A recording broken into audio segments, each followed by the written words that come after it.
that collective sigh hits in. It's like, oh, it's summer, okay, but we didn't get an exact date. Damn it. Can't book my time off yet.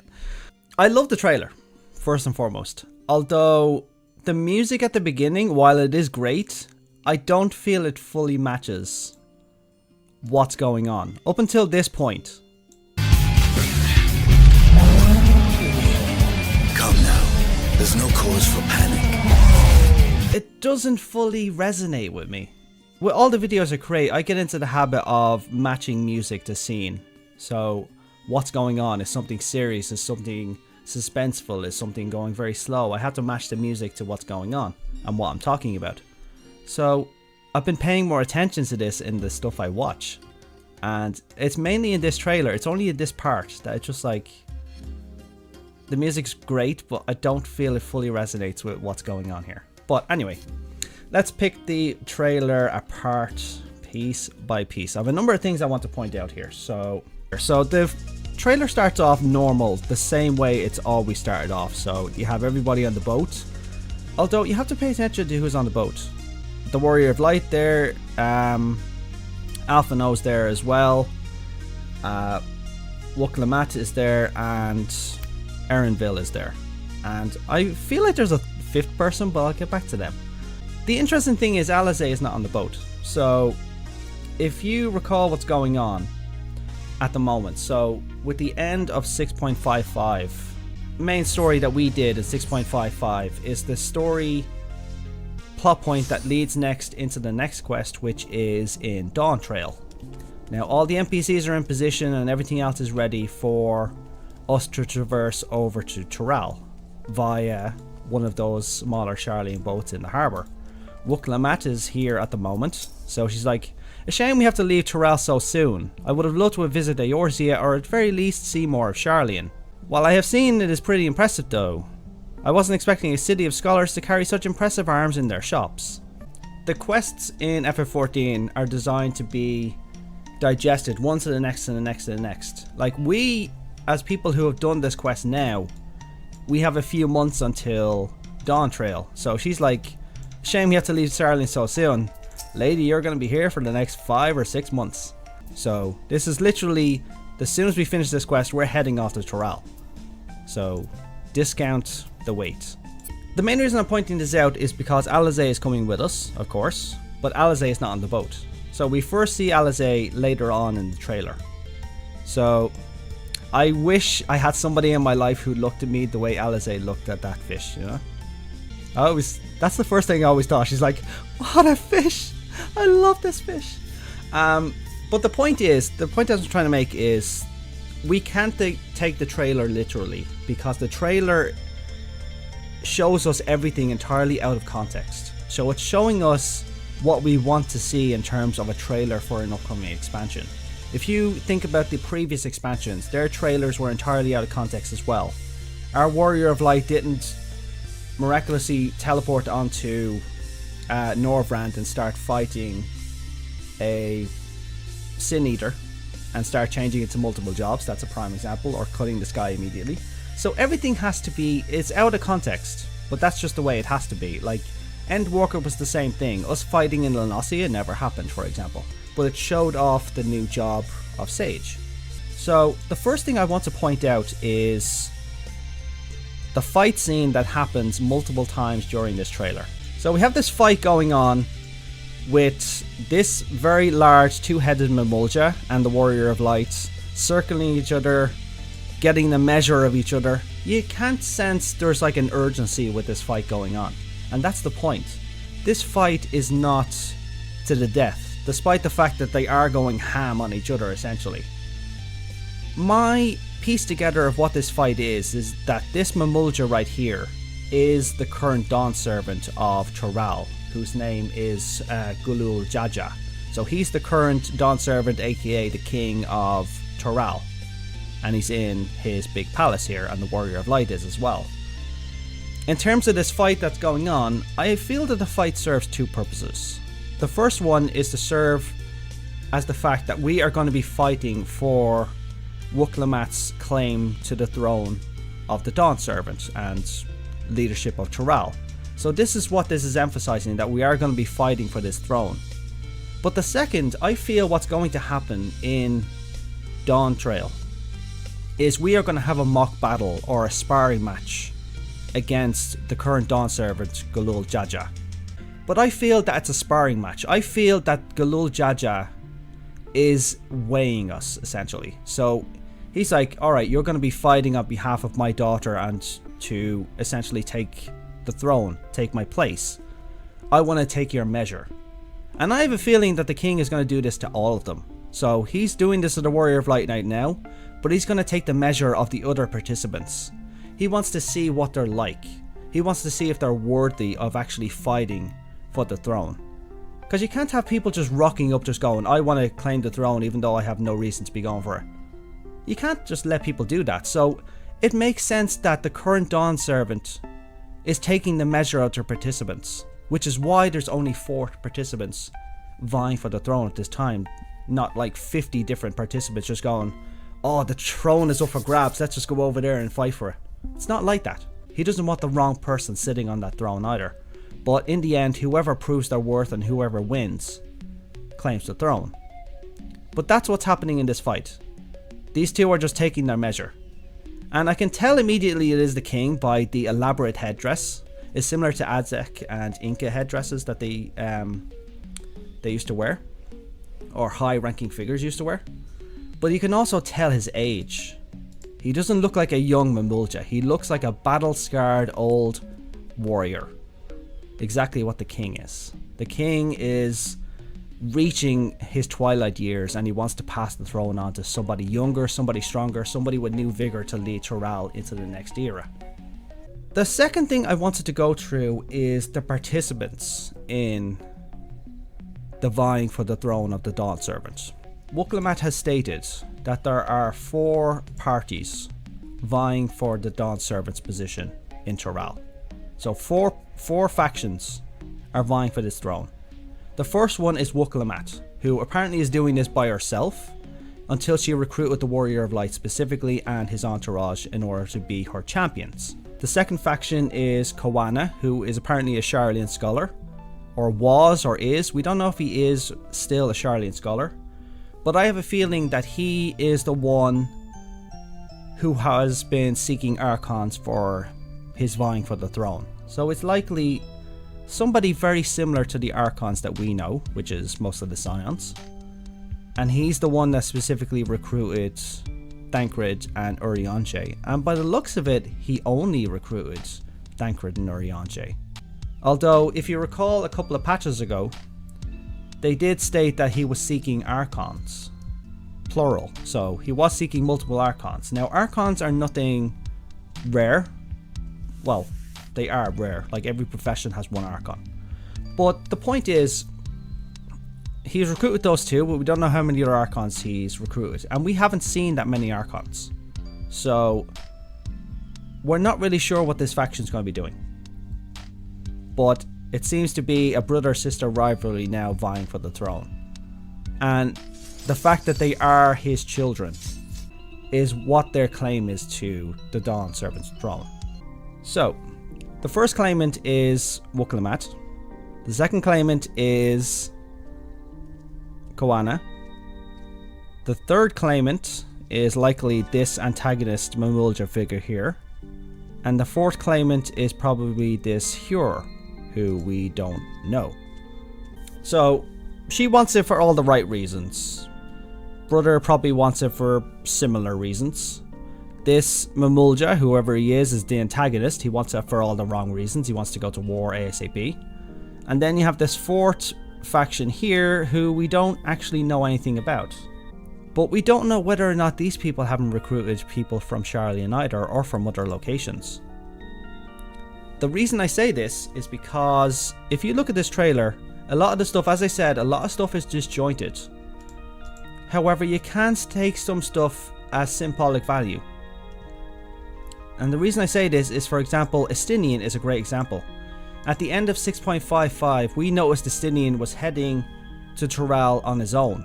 So he doesn't know about this overall fight. He doesn't know anything about what's going on. So, in all likelihood, he could arrive in Tural at the same time, or just before us, or after us. And he could encounter one of the other factions that are vying for the Dawn Servant's throne and go, oh yeah, sure, I'll give you a hand with that if you're going to give me something in return. And he could end up being a third ally that we're going to fight against. So we have Wyrmlimion, who we're going to be allying with. Thancred and Urianger are allying with Kawana. And Estinian could be allying with one of the third factions. I just found that interesting when I was watching the trailer, because Estinian is entirely disjointed from everybody else in the trailer, and he's not the only one. The main reason I bring this up is because we were all under the assumption that Grahatia was going to be coming with us. But Grahatia literally said there at the end, Krile, you go on without me, I'll look after the students and everything else while you're gone. So he's taking a back seat, and remember, time is relative. So it's going to be like 6 months for us, but this literally just happened for him. So we're going to Tural right now. He literally just said he's staying behind to look after things. So as far as we can see, Grahatia is not going to be participating in this vying for the throne. So in all likelihood, Grahatia is not going to play much of a part in 7.0. As you noticed, he's in the trailer. However, I think you have to take this out of context again.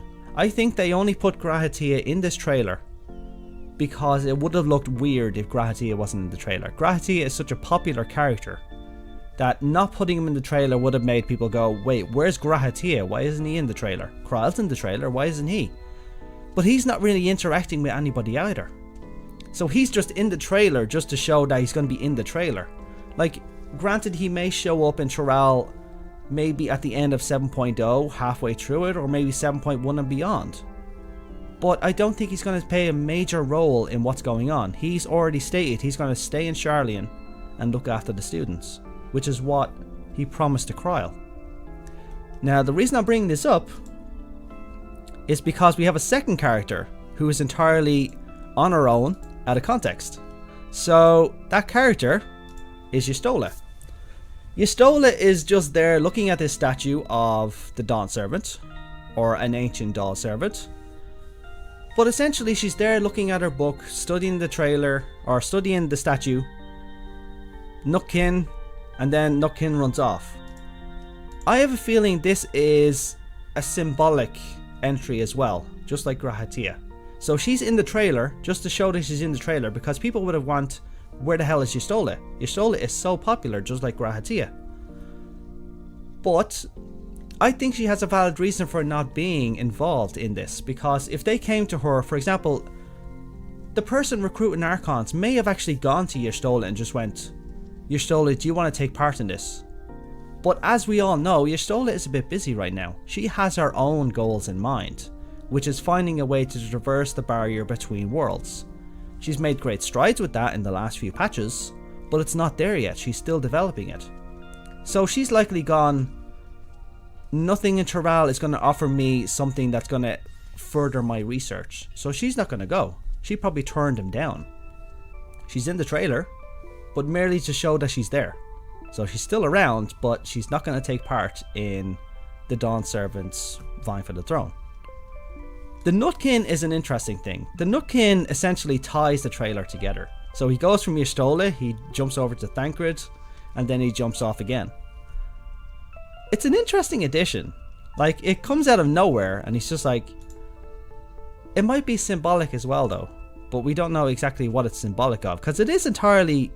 It's almost out of place, this Nutkin. It's cute, of course. It ties the trailer together, as I said, jumping from one scion to the other, rather than just doing a scene transfer. And then you have Thancred, who's chasing down these two girls here in order to go, might you have time to speak further? And then the Nutkin comes down. Now, we already knew that both Thancred and Urianger are going to be in this together. Prime example is Urianger is up here sipping on his coconut drink, and Thancred's gunblade is right there. It seems like all the factions are taking different routes in order to vie for the throne. So this might be like, it might be trials. So you have to prove your strength, you have to prove your wisdom, you have to prove your creativity, for example. So we may be going through multiple trials, which is why Estinian went out and killed that crocodile and brought it back. just going, we killed that crocodile. We're great. That's a test of strength. And they brought back the big crocodile thing to eat. Would have got them great brownie points in the succession trial. Yeah, I quickly want to point out our lovely lady here. So you can see Krile jumping away at our pictomancer. It pretty much got confirmed there in 6.55 that pictomancer doesn't originate in Tural, which I think most of us were expecting it to actually originate there. We also thought that her earring, which you can see, do you remember the letter that she got? The earring was in the letter as well, and she's wearing the earring right now in the trailer. That was something interesting as well, and they make a point of showing off the earring as well, which is interesting. So we all thought that the earring was tied in some way to pictomancer. Like, we thought it might have been a jobstone of some variety, but apparently not. She's probably just wearing it as a memento, because she did change her look up. And by the way, I do love her look. Her look is amazing. Like, that was the one thing that I was a bit scared of. Krile is my favorite character. I've said this a million times, and I was a bit terrified that they were going to change her look to something that didn't look like Krile.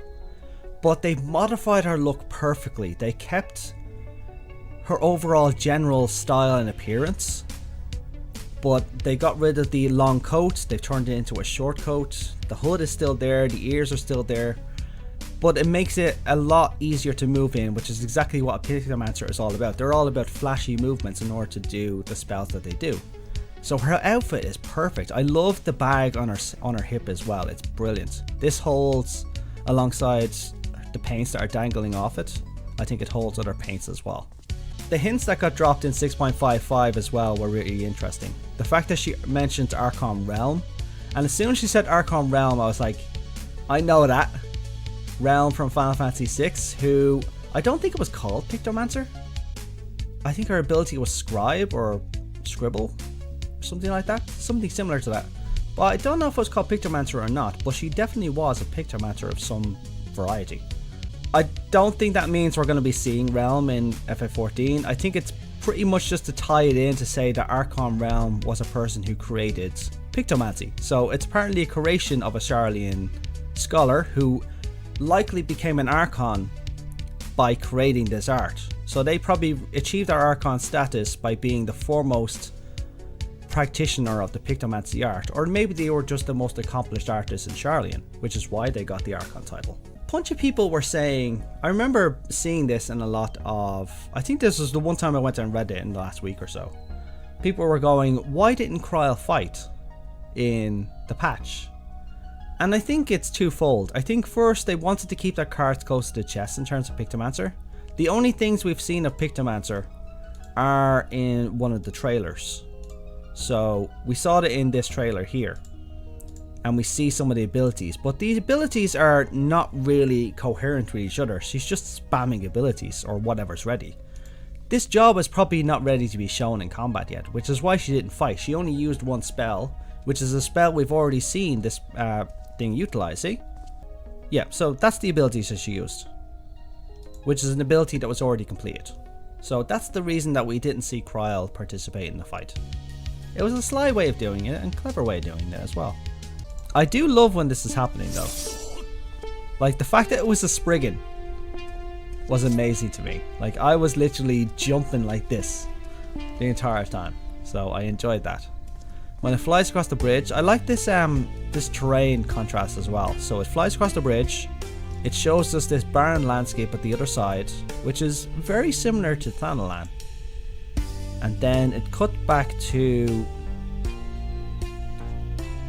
Lower Diol, I think that's the name of the city. So the city's there, and you can see the Eorzean boats in the dock here. And then you have this lush forest area, which is outside of the main city, and then you have this Niagara Falls looking area, and this giant river splitting the two parts of the continent. So it's just interesting. I do like Athenal's expression. He looks very happy here. Yeah, so you have her doing this. I kind of looked at something at the back of the boat here though. So take a look at this real quick. So Warrior Light takes his hood off. He looks a bit older. We're getting on in age, just like the rest of us, you know? the grey hair. Our warrior of light is not a young man anymore. He shows more and more scars from all the battles. But we've got a relaxing time ahead of us. No end of the world. No huge stakes. We're doing what we want to do and there's no end of the world in sight. However, it is kind of devolving into that because one of the factions vying for the Dawn Throne, or the throne of the Dawn Servant rather, wants to go to war with literally everybody. So he's a potential threat to Garlemald and Eorzea. So Fate of Eorzea is coming back at us. Like, I was hoping this was going to be a big relaxing trip, and I imagine for the most part it is going to be a relaxing trip, but yeah. But I wanted to point out something at the end here. So you can see the Warrior of Light is here, Alphino's here, Erenville is here, you have Wuklamat is here, you have our Lalafell driving the boat, and I'm not sure if this is a person or not. So let me replay the clip back. So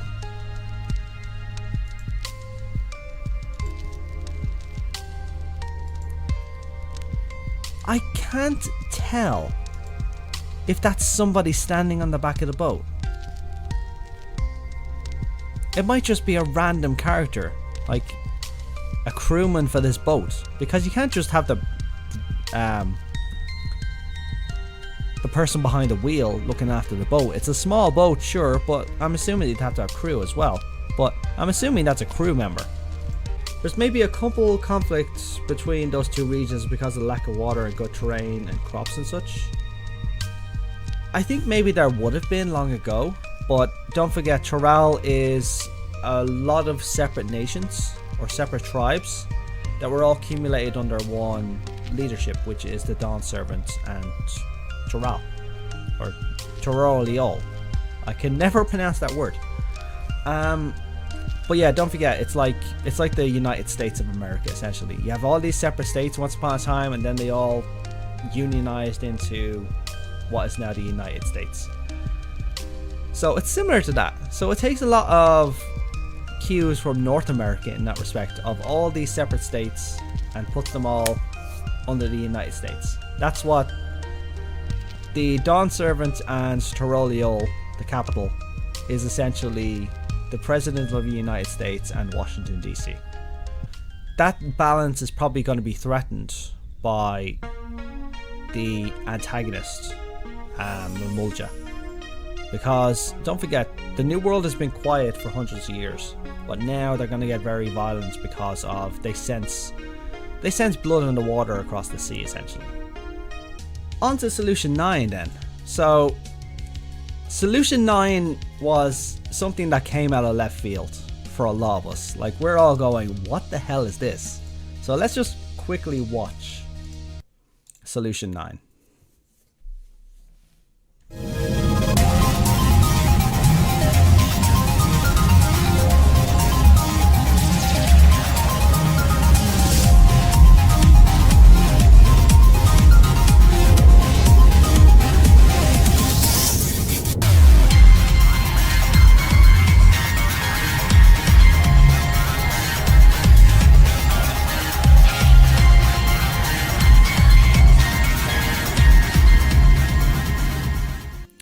So, Solution 9, as I said, was something that came out entirely of nowhere. Like, we didn't expect a high-tech cyberpunk city to just pop up out of nowhere.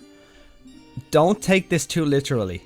This is not going to just be some random town this advanced sitting in the north of Tural, for example. It feels like this is entirely a cyberscape. So this is Tron, essentially. So this is not going to be a city sitting on the landscape of Aetheris. More than likely, it's probably something to do with one of the moonscapes that we're going to be going to, or it could be a Loporric creation. It does have some ties to the Ancients, it looks like it, but it looks like it takes more cues from Allegan technology, which is what the first cue I took was. Like, I wouldn't be surprised if an Allegan city back in the day looked very similar to this. Like, we only see Allegan ruins thousands of years after they were destroyed.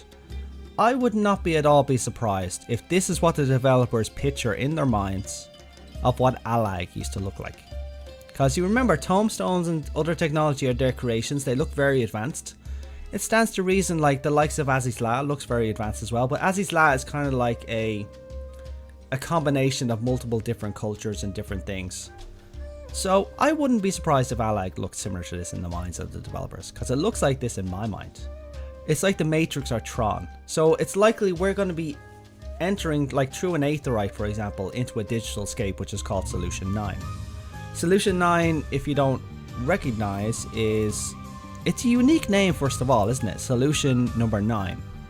So there might be other solutions, but Solution 9 is the name of an ability used by Zidane in Final Fantasy 9.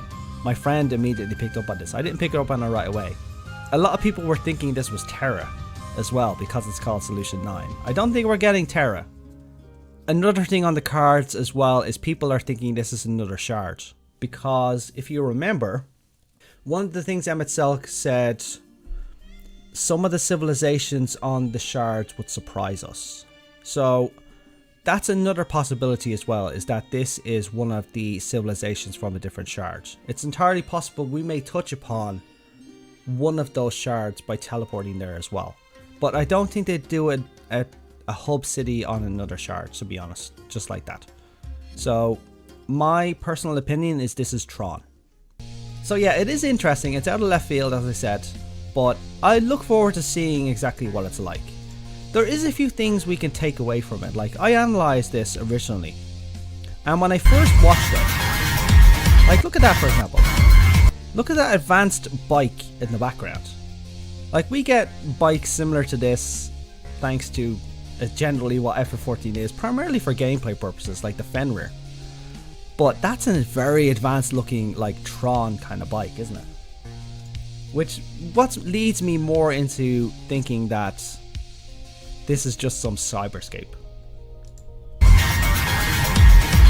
Now, what I want to point out as well is this. So, if you look here, somebody translated this as well. This is like, I can't remember what these are translated into. I can't really read this anymore.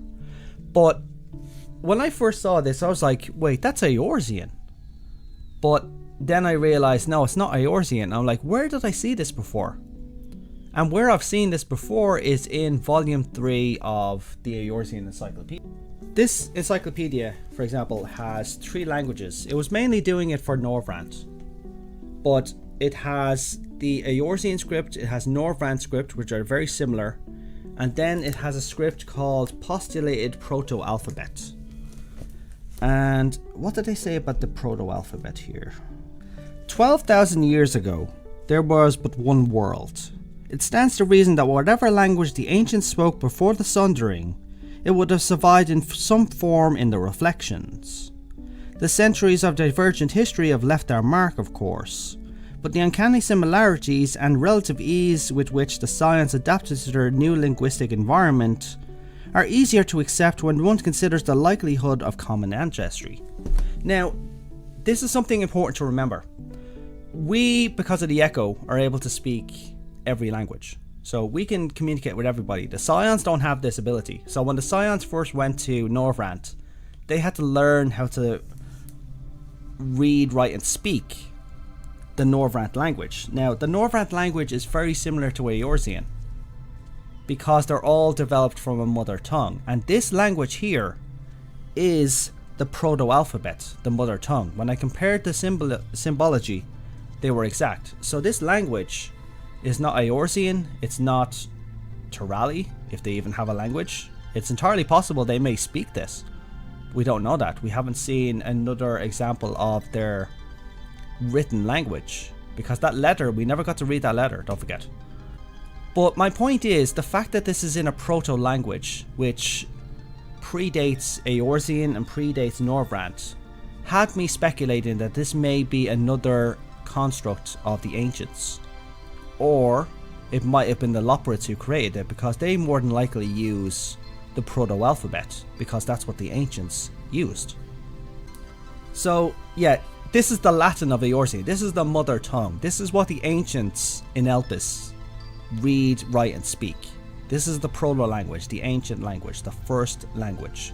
This is what Eorzean developed out of. The symbology is almost identical to Eorzean. Like, it's so close. But my main point is, the fact that this is using a proto-language either means that Turali or the Tural people use the proto language, which would be interesting. It means that their culture has literally held on to the original language for so long, which is impressive. Or that it could be a creation of the Loporrits. I see the Loporrits creating something like this, because don't forget, like, they created that weird landscape for us on the moon. But they would have created so much more, and there is so much more within the moon. So who's to say this is not actually located beneath the moon's surface? This might have been a shopping district that was originally created for the ancients. I'm torn between either Tron or it being location on the moon. I think Tron though. I think it's the cyberscape. I don't think this place deserves to exist on Aetheris. It could exist on the moon. It would fit in on the moon, within the moon's surface. But other than that, no. But I mainly wanted to point that out because it's an interesting thing that I picked up. The Solution 9 image that they show us on the EU Fanfest looks like a gamer piece. Oh yeah, I think a million people made that that distinction as well. Hang on. Like, do you know what this image reminded me of? Have any of you ever played Final Fantasy VIII and been to Esther? That's what this scene reminds me of. And Solution 9, that's another thing that came to me. It reminded me of Esther in Final Fantasy VIII. And Esther is a place I loved. It was just so futuristic. It was so out of place. Which is exactly what this Solution 9 place will be if it's on Aetheris. It's just going to be a place secluded away from the rest of the world, but it's going to be entirely out of place. But this looks like the shopping district in Esther in Final Fantasy VIII. That's what this reminded me of. Where's the PC case? There we go, the PC case. It's the most elaborate PC case I've ever seen in my life. The Arcadian new raids as well, they're likely taking place in this thing as well, maybe. The Alliance raids, as we know, is Final Fantasy XI. Oh, speaking of 11, take a look at this.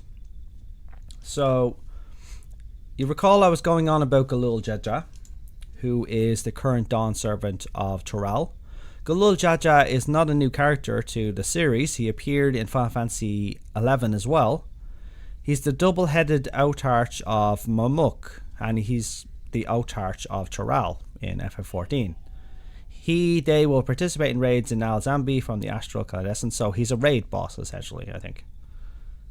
I think this is a portion of 11 I never played, but the fact that he was in 11 as well, and with all the 11 references that are going to be coming with Dawntrail, is just an interesting thing that I saw. So he does look very similar to his other counterpart. I'm hoping he's going to be an interesting character to speak to. I know we're going to fight him, but I hope he gets a lot of character development. Solution 9 isn't just any cyberpunk, it's Tron. Tron. See, that's an example. It looks just like Tron, doesn't it? Look at that.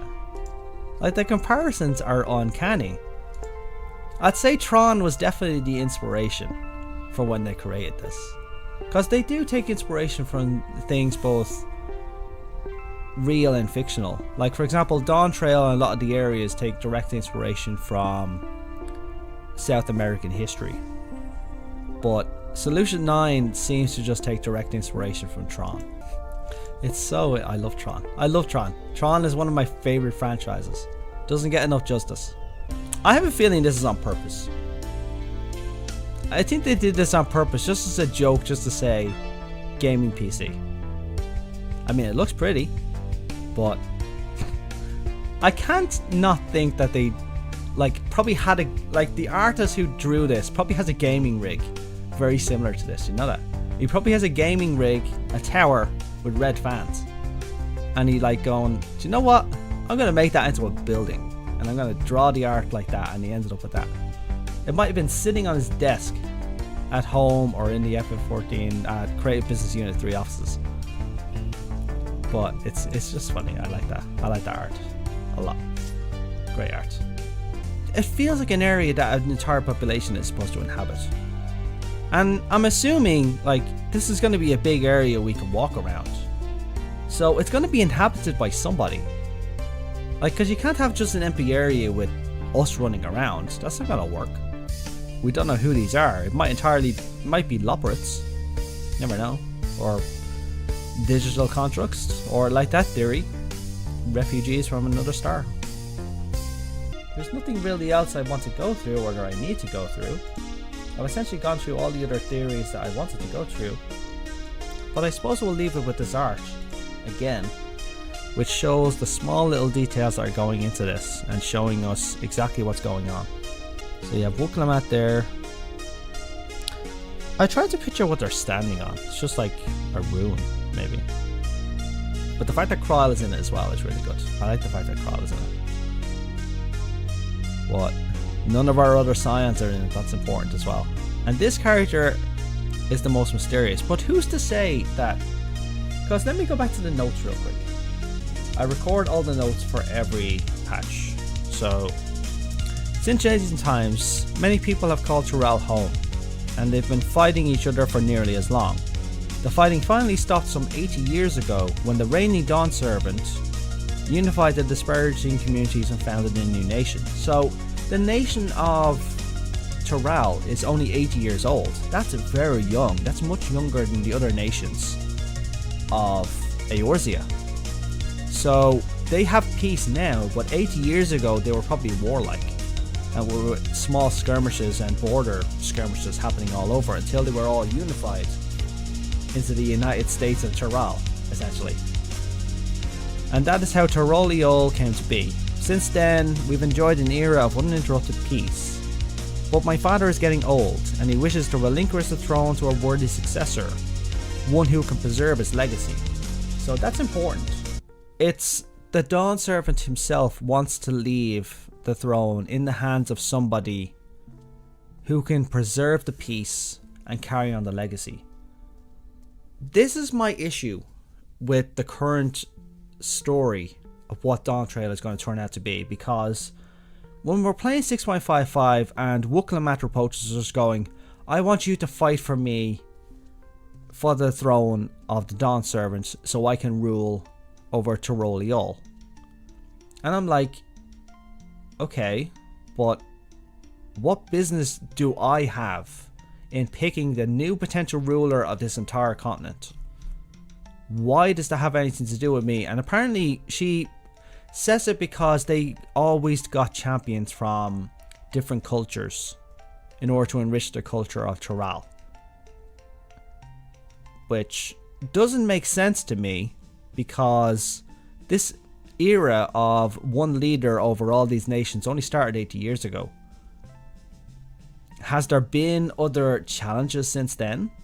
Or is this just something they made up? Like, this is something I never really understood. But it still doesn't change the fact that I still don't feel we have any business being involved in this. So let me continue on with what she says here first. So, including myself, there are 4 claimants to the throne. But while we all have the right to participate, one among us cannot be allowed to rule. A man who is too ambitious by half. Word of the Garlean Empire's collapse has reached Tural. While most are simply relieved, he sees weakness to exploit, and would lead our armies across the seas on a campaign of conquest. Some people would automatically be thinking, alright, he's going to sail across here and start conquering here. Not necessarily. This is like the map of our world. So, essentially they could go the opposite direction. They could sail from here, around whatever this sea is in between, and invade Otharge or Kugane. Like, that's also a distinct possibility. So, it's not just Eorzea that's under threat, it's Kugane and Otharge and Doma. So, everybody's a threat, but the fact that they think that weakness has crept in now that the Garlean Empire, which was the biggest threat, is now gone. So they see weakness that is ready to exploit, which it's anything but. They're just as disconnected from us as we are from them, so they don't have all the facts. After everything my father has done to give us peace, he would drag us back into war. I can't allow it. No matter what, I must win this contest. I understand your reasons, but this being an event that will dictate the course of your nation's future, is it appropriate for outsiders like us to be involved? The Dawn Servant himself expressly encourages it. The ruler of Tural must navigate the intricacies of myriad cultures. and there's no better way to prove oneself qualified to do so than to work with foreign allies. Which, okay, granted, we still don't really have any business getting involved in this, because all we have is her word. This is what annoyed me, but this was what annoyed me the most about 6.55. When we left the studio and we're heading over to give our answer, we stop on a bridge and we're talking to Gratia, and we're like, Gratia is like, I have my reservations about this, and I picked the option to say, yeah, I have my reservations as well. I don't think we have any business being involved in this. And I was expecting us to go back to Wyrmlimion and just go, I'm still not sure about this. But I get that the plot requires us to go to Tural, so the plot has to move forward, so they automatically make us say, yeah, sure, we're happy to do it. We're not happy to do it. Like, they gave us that we're not sure, and then 5 minutes later, like, yep, let's do it. I'm just like, that was so jarring. Was that scene on the bridge even required? Despite the fact that we're going, I still think we have nothing to do with this. Like, we shouldn't be doing this. We are a broadsword, essentially. We are the biggest broadsword anybody could wield in this tournament. We are the strongest. Like, she came here looking for the strongest being in Eorzea, which is us. The fact that she has us on our team essentially almost guarantees that she's going to be the one to win. Are we going to lose the trial? Like, it's not just going to be a trial of combat. Don't forget that. It's not just combat. It's going to be everything. So there's going to be multiple things that we can control that we aren't the best at. The combat aspects? Yeah, sure, we'll do it. Everything else? Not sure. So she may lose on those facts. Yeah, it's just interesting. Like, I don't fully go across, and I don't fully support where the story is going. Like, I get that there's going to be an antagonist who wants to go to war with the world. Let him. If he wants to try, let him. He's not going to get very far. The whole world will literally turn around and just go, back in your chair and shut up, essentially. Like, I don't know what sort of armies or armed forces they have, but I doubt it's going to be a match for the Eorzean Alliance and the nations of the East. I mean, granted, Garlemald is in a vulnerable position, and apparently that's the reason that they're going to do this, but the moment they try to invade Garlemald, everybody else is going to rush to their defense. So, yeah, it's all it is a threat. Like, threats to other nations is never going to end. I just want to go off and have an adventure. I want nothing to do with your damn power moves to try and rule over this nation. I'm going to go off and pick flowers. That's me. But that's what I wanted to point out. But the one we don't understand is this person. So we still don't know who this person is. So we're assuming that she is the fourth faction. But it's entirely possible she may be related to the Dawn Servant as well. The fact that she's standing on the top as well is interesting, isn't it? Like, it's this entire artwork, like all the artwork of FF14 is symbolic. So you have to take this with a lot of symbolism as well. Like, it symbolizes our new jobs with Krile and the Warrior of Light. The participants, which we don't know much about. We know this guy looks pretty antagonistic, pretty strong as well. We have her brother, who's kind of just like on the sidelines. Then you have the king, or the Dawn Servant. And then you have this mysterious woman up here, who just looks so interesting. I mean, granted, she looks kind of out of place, doesn't she? Like, it's primarily the color that throws me off, because you have all these darker colors. Krile is more of a bright color, and then you have her, who just looks so interesting. I mean, I have a feeling like she looks pretty and she looks pretty innocent, doesn't she? But I get the feeling that she's going to be quite a manipulative kind of person. I just get that vibe from her. I get the vibe that she's going to be kind of like an antagonist as well. Because we know that he's an antagonist. We know we're on her side. We know he's going to be involved. We don't know what he's going to be doing. But I imagine he's going to be competitive with his sister. And then we have her. I have a feeling she's the dark horse, the wild card. But I have a feeling there's more to her than meets the eye. She could be something to do with Solution 9 or something else entirely. She could have ulterior motives that we just don't understand. She's vying for the Dawn Servant's throne, so she obviously wants to rule the nation. What our reasons for that are, we can only speculate, but I can imagine that Gulul Jaja will probably weigh her as much as he weighs the others. So we'll find out soon enough, I imagine. But I imagine she's going to be quite like friendly to us at the beginning. Then all of a sudden we'll start putting pieces together, and then she'll just turn out with a big, that dark glary glare that they give us at the end, and it's just like her sinister kind of sinister mindset will come out, so the facade will be broken. But yeah, her overall character is just interesting. I don't want to have another Meteion. You know what I mean? That's a fair point. I mean, she might just be trying to pull the strings from beyond it. But for all we know, she might just be a side character at first. She might even be another adopted child of Gulul Jaja.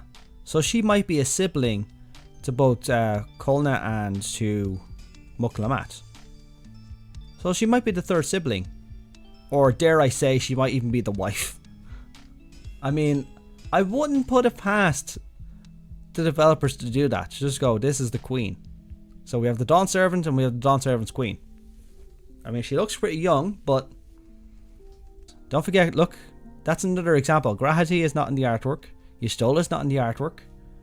Further hints that they're not going to play much of a part in this. Tataru, unfortunately, is not there either. I hope Tataru goes with us. I really want her to come with us to explore new business ventures. I haven't done her last quest yet. I need to do that. But the fact that she earned her place in the artwork spells out that she's somebody important.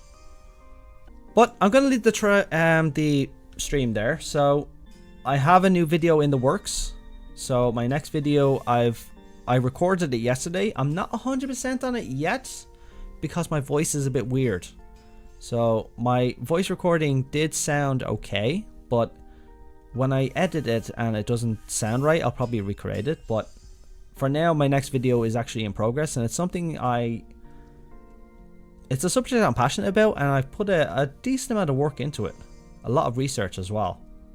And I learned a lot of stuff that even I'd forgotten over the years. So please look forward to that. But anyway, everybody, have a good Saturday, and I will catch you later.